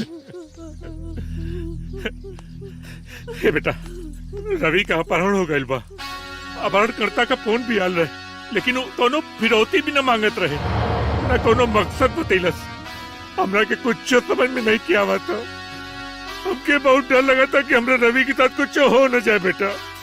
हमरा के बुझाता कि इनकर इज्जत में खराबी बा, काहे से कि जहिया से इनकर घर में रिश्ता तय भइल तहिया से कुछ न कुछ घटना घटते बा, हमेशा परेशानी बढ़ते बा। माँ जी, हमार घर के अच्छत पर इल्जाम मत लगाई माँ जी, और ये रोवल धोल बंद करी। कुछ ना हुई रवि के, और वो खाली राउर घर के बेटा ना, हमार घर के होके वाला दामाद भी बाड़न। उनका के सही सलामत हम लेके आए। बाबूजी, खाली रहुआ ब्याह मत रोकब। ये ब्याह अपन तय समय पे होकर बहुत जरूरी बा।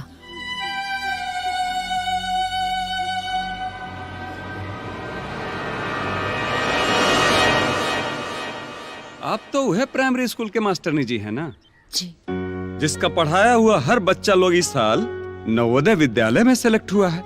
मैडम जी, बहुत बड़े फैन हैं हम आपके सारे वीडियोस हम रोज देखते हैं। आपके वीडियोस पे लाखों के लाइक और कमेंट्स आते हैं।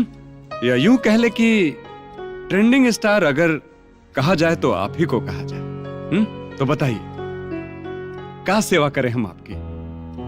सर, ओ FIR लिखवाना था हमको। FIR? आपको? किसने हर्ट किया आपको? बताइए, छोड़ेंगे नहीं हम उसको। बताइए। सर, अपहरण हुआ है। अपहरण? किसका? मेरे होने वाले नंदोई का सर। धात तेरी के, बस यहीं आके सब गड़बड़ हो गया। ये जो दूर का शब्द बीच में आ गया है ना, वही बंधक रह गया है।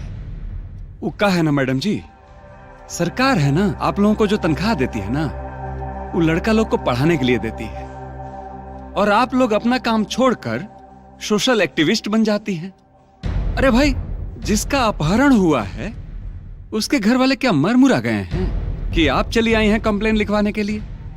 और कंप्लेन लिखे भी तो क्या लिखे कि मास्टरनी जी समाज सेवा के खातिर अपने होने वाले नंदोई की गायब होने की FIR कराने आई हैं?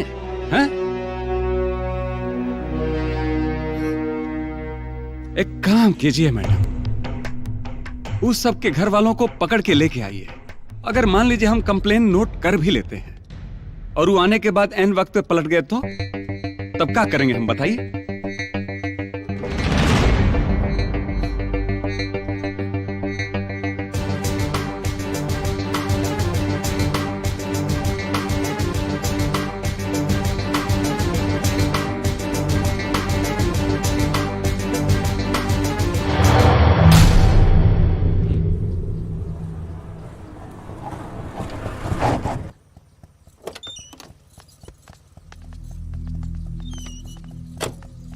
कमल बेटा, रवि का कुछ पता चलल? ना बाबूजी, बाकी बहुत जल्दी पता चल जाई। हमरा साथे चली रहुआ थाना में रिपोर्ट लिखावे। केहू थाना न जाई। काहे न बोलत है जी, इनका के बतावत काहे नहीं की? बेटा, दरअसल बात यो कि किडनैपर का फोन आयल रहे। वो हमनी के कहला था कि अगर हमनी के थाना गेली जा तो रवि के मारती। अगर हमनी के तोरे साथे थाना जायल जाई और रवि के कुछ हो गल तो हम जिंदगी भर अपना के माफ न कर पाए बेटा। ना बाबूजी,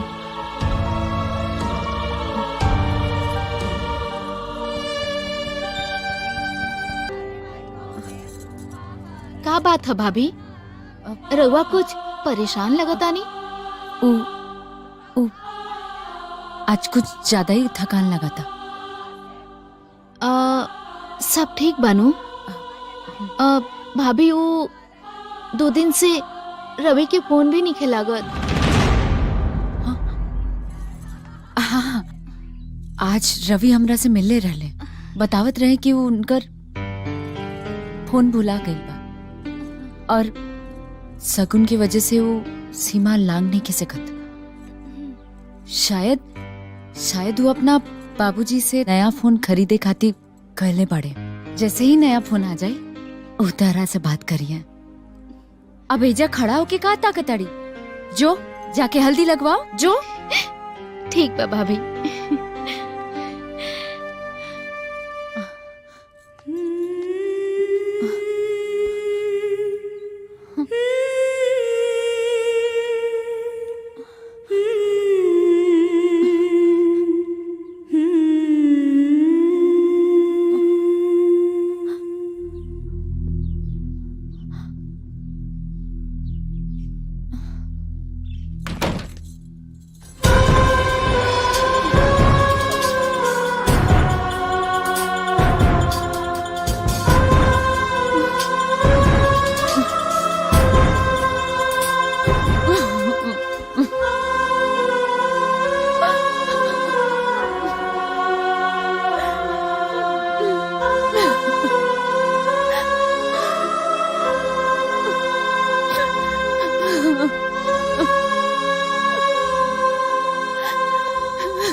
शकल से तो बड़ी थकी लग रही है मास्टरनी जी। हाँ, भला थकेंगी भी क्यों नहीं। आखिर आपके होने वाले नंदोई का कुछ पता नहीं चला। अगर ब्याह कटा तो मास्टरनी जी की बड़ी बदनामी होगी। बेचारी, बड़ा टेंशन का बात है। हाँ? चलिए हम इस काम में आपकी कुछ मदद कर देते हैं। आपके होने वाले नंदोई को गायब हमने किया है और आप हमारा कुछ बिगाड़ नहीं पाएंगी। हमको झापड़ मारने चली थी ना, देखा आपके लाइफ का कैसा मजाक बनाकर रख दिए हम। अब आप तो गई मास्टरनी जी, आप तो गई। चो चो चो।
हाँ अक्षरा बोलो।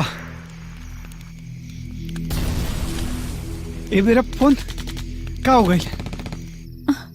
हम टूट गए पानी जी। बुझाता जौन परिवार की जिम्मेदारी उठावे के वादा कैले रहे, वो वादा हम पूरा ना कर पाए। अक्षरा तू हिम्मत करा, हमके बतावा का भइल।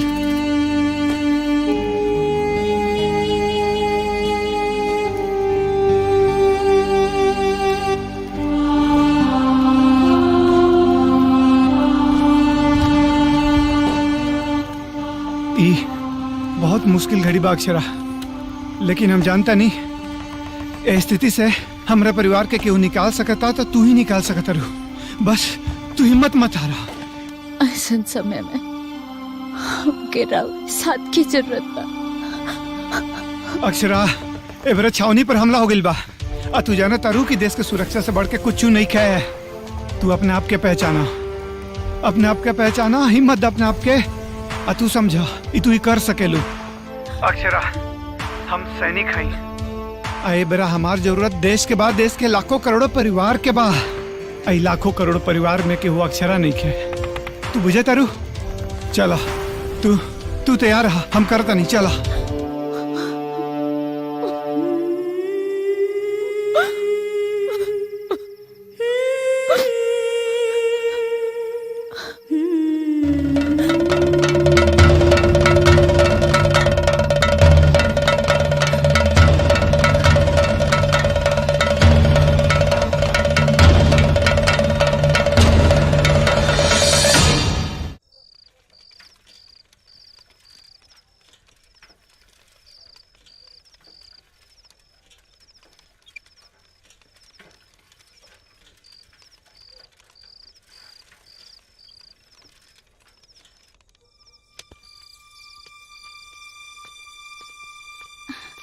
भाभी।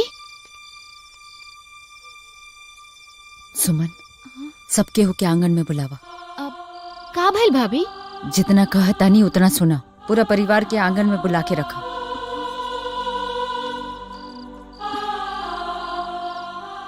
का बात बा बोहरिया? सबका के काहे खातिर बोलौले बाड़ू? अभी जौन हम बात कहे वाला बानी बाबूजी, ओकरा के सुनला के बाद रउआ लोग के दिल से ना दिमाग से सोचे के पड़ी। कुछ हो करे से पहले रउआ लोगन एक बार जरूर सोचा, शादी ब्याह के घर के आंगन में अगर एगो बर्तन भी पटकाई तो आवाज पूरा गांव में फैली। का कहल चाहता रू दुल्हन? साफ साफ कहा ना। सुमन के बियाह इतना आनन फानन में काहे तय भइल, ये बतावे की चाहता नहीं। सुमन और रवि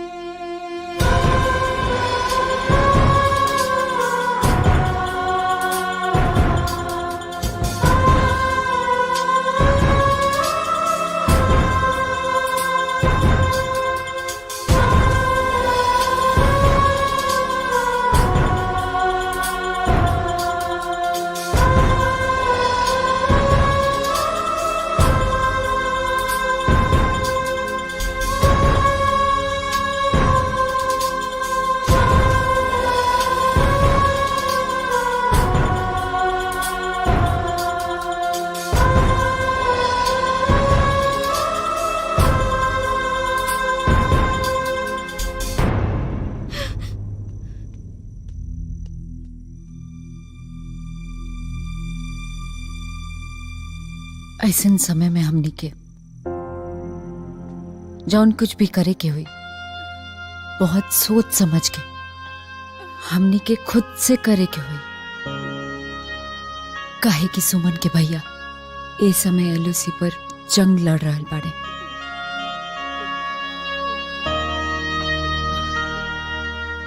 बहुरिया, ए बहुरिया, ये परिवार के मान मर्यादा अब सब तोरे हाथ में बा। कुछो करके ये परिवार के बर्बाद होके से बचा ले। कुछो करके परिवार के बर्बाद होके से बचा ले। रहुआ ऐसे काहे कहता नहीं?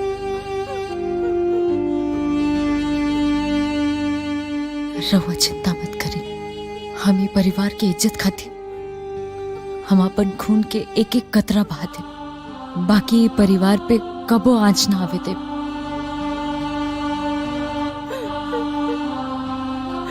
कितना ऊंचा बेचारा तो हम समझ ना पौली। हमके माफ कर दिया, हमके माफ कर दिया। ऐसे मत कहीं दादी जी। हमके माफ कर दिया। गुरुर ब्रह्मा गुरुर विष्णु गुरुर्देवो महेश्वर गुरुर साक्षात परम ब्रह्मा तस्मै श्री गुरुवे नमः। बचपन से हमनी के एगो बात सुनत आईनी जा कि गुरु के स्थान भगवान से भी ऊपर होला। लेकिन का सच में हमनी के गुरु के ऊ स्थान दे पौनी हजा? राष्ट्र निर्माण में सबसे अहम योगदान गुरु के होला। सैनिक सरहद के रक्षा करेला, डॉक्टर बीमार के इलाज, साइंटिस्ट नया नया आविष्कार करेला और इंजीनियर नव निर्माण।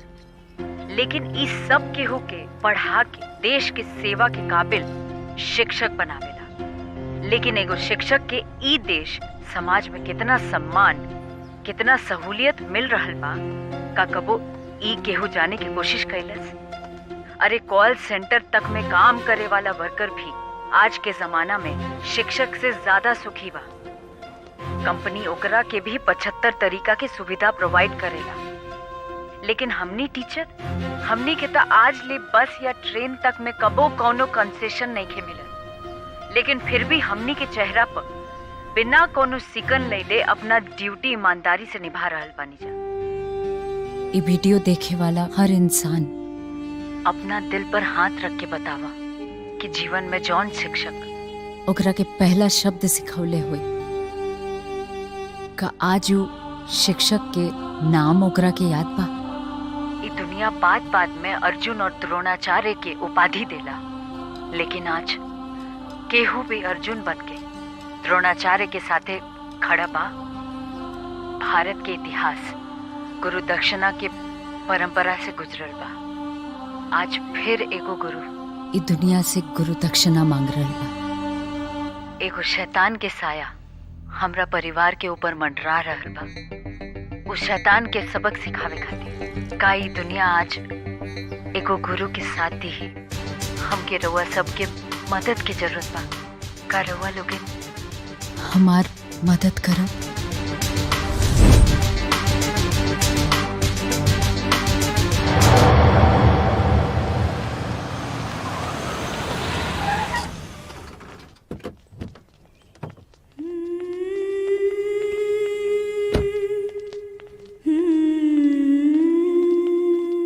आज भी हमारा देश अपने शिक्षकों को सम्मान देना नहीं भूला है।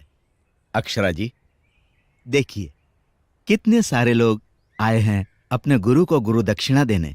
आ गइल बा ज्ञान मंडली ना मिले भागे के मौका। ओका बोका के मिट्टी हो अत्याचार। हे रेडी। बताइए मैडम, किस तरह का गुरु दक्षिणा पाना चाहती हैं आप अपने अर्जुनों से?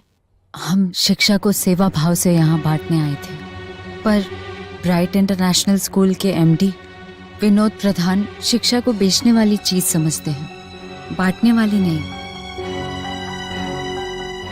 और तो और उन्होंने हमें विद्यादान करने से रोका, पर हम रुके नहीं। मुझे डराने के लिए वो हमारे घर तक पहुंच गए। हम हमारी ननद की शादी करने वाले हैं रवि नाम के लड़के से। उन्होंने ये शादी रोकने के लिए रवि का भी अपहरण कर लिया। रवि को खोजने में हमें आप सबका साथ चाहिए। देखिए, जो भी आरोप हमारे ऊपर लगाए जा रहे हैं वो गलत और बेबुनियाद है। अगर उन्हें लगता है कि रवि का अपहरण मैंने कराया है तो वो कोर्ट में जाएं, थाने में जाएं, क्योंकि इस तरीके से तमाशा खड़ा करने से कुछ हासिल नहीं होगा। तमाशा करना हमारा मकसद नहीं, बस सूरत बदलनी चाहिए। हम आप सबसे निवेदन करते हैं कि मुहूर्त खत्म होने से पहले हमारे रवि को ढूंढ लाइए। हम और हमारा परिवार जीवन भर आप सबका एहसानमंद रहेगा। आप सुन रहे थे अक्षरा जी को, जिन्होंने सीधा सीधा विनोद प्रधान के ऊपर आरोप लगाया है। इस मामले में कहीं न कहीं प्रशासन से भी गलतियां हुई हैं। हम पुलिस से भी इस मामले में तफ्तीश से बात करेंगे।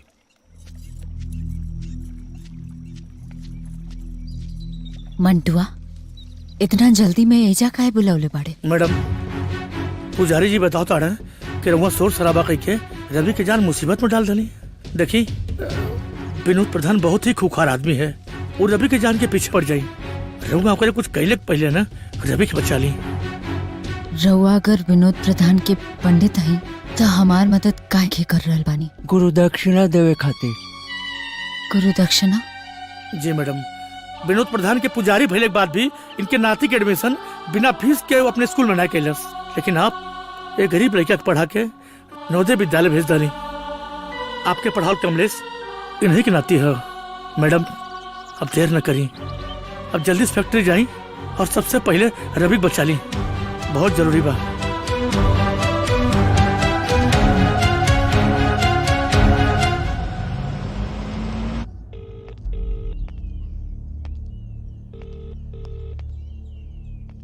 उड़ा दो।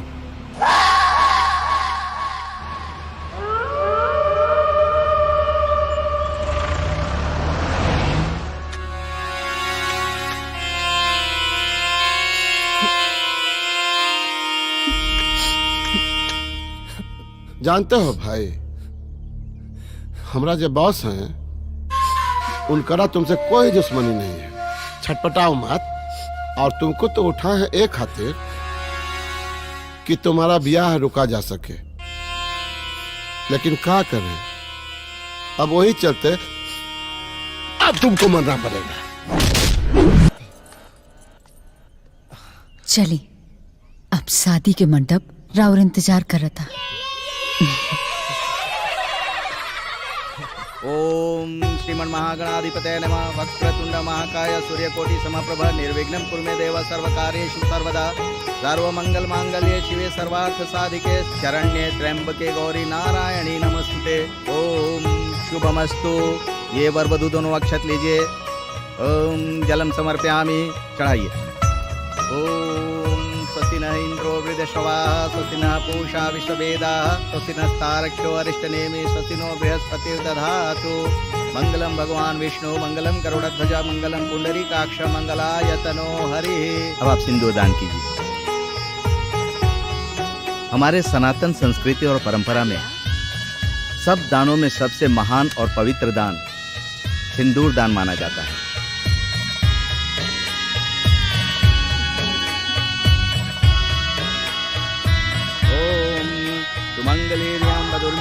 समेत पश्यत् सौभाग्यमस्ते दत्त्वा यथास्तं विप्रेतनम् आनो भद्रा कितवो यन्तु विश्वतो दब्धासो अपरितासा उद्भिदा देवानो यथा सत्सविधे आसन्नप्रायुवो रक्षितारो दिवे दिवे देवानां भद्रातिषुमती ऋतुजीयतां देवानां रातिरभीमो दिवसां देवानां सख्यमोपसेदिमा वयं न देवाना आयो प्रतिरन्तो जीवसे ओम आनो भद्राः कितवो यन्तु विश्वतो दब्धासो अपरितास उद्भिदा स्वस्ति नः इन्द्र। मास्टरनी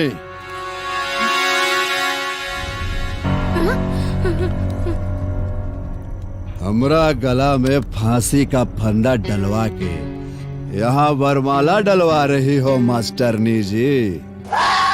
हम खत्म तो तुम भी खत्म।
पता नहीं तेरे जैसे राक्षस भगवान की वो हर बात कैसे भूल जाते जिसमें उन्होंने कहा है कि जब जब होई धर्म के हानि बढ़ही असुर अधम अभिमानी तब तब धर प्रभु विविध शरीरा हर ही दयानिधि सज्जन पीड़ा जो